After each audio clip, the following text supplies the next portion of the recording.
And first of all, how does an actress like you prepare yourself for a role like this, considering it's going to be painted, fully painted?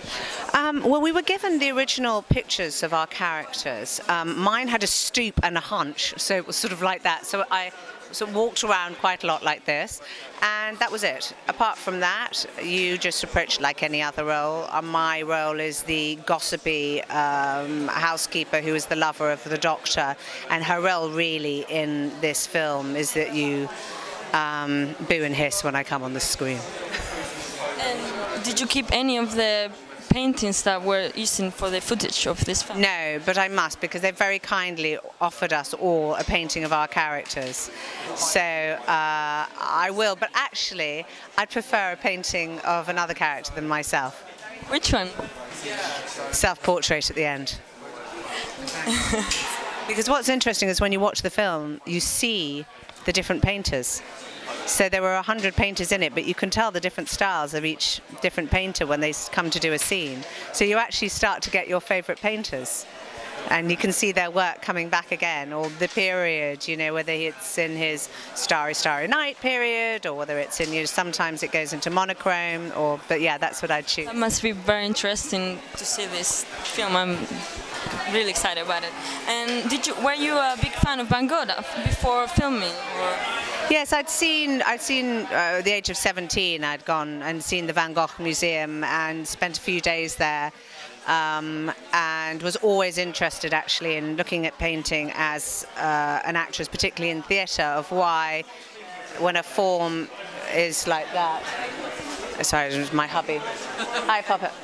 And why when a face is turned a certain way or a body is a certain way, why do you immediately know that the letter that the woman is reading is tragic or happy, or why with a certain light strikes a head do you know that she's lost somebody, or do you know she's waiting? And I've always loved looking at painting and composition because it's really useful as an actress, because obviously you have to use your body constantly.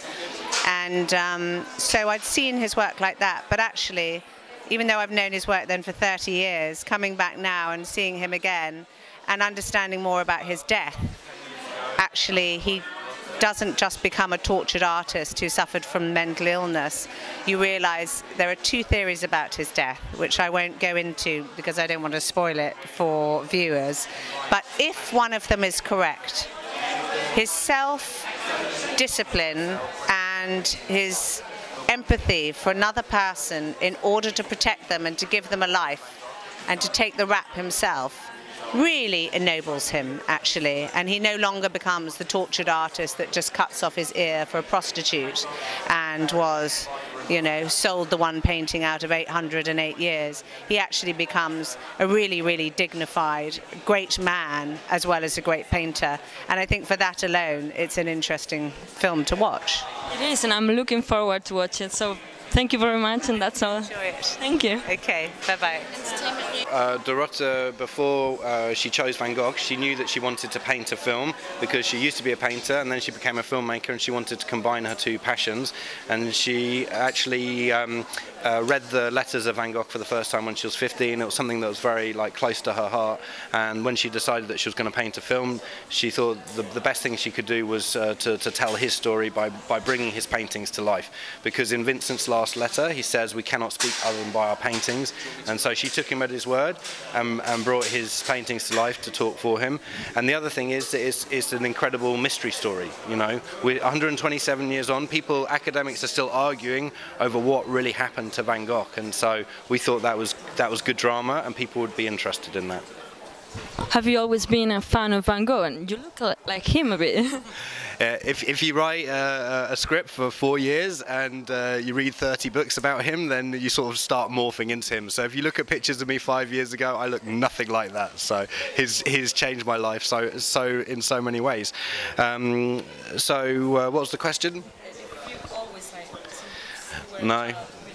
I'm afraid, unlike my wife, who sort of went to museums a lot when she was a teenager and studied art, I didn't really see the point of painting. I knew Vincent's work. I knew it because it's so famous, and I knew he'd cut off his ear and that he was mad, and that's all I knew. And so that was really the exciting thing for me when I discovered that that's really not the story. He's someone who had an incredible passion and an incredible heart, because he failed miserably at 4 careers in his 20s. He failed in love, and yet in his late 20s he found the strength to pick himself up from a very dark place, and in the space of 8 years he transformed the world of art forever. And so I think it's a great story for people who maybe have experienced depression or are lost in their 20s. Everyone's trying to find what they want to do in their lives, and so to know that someone who did so much for the world, struggled so much, and had the energy to struggle is a great example, and that's another reason why we wanted to do the film.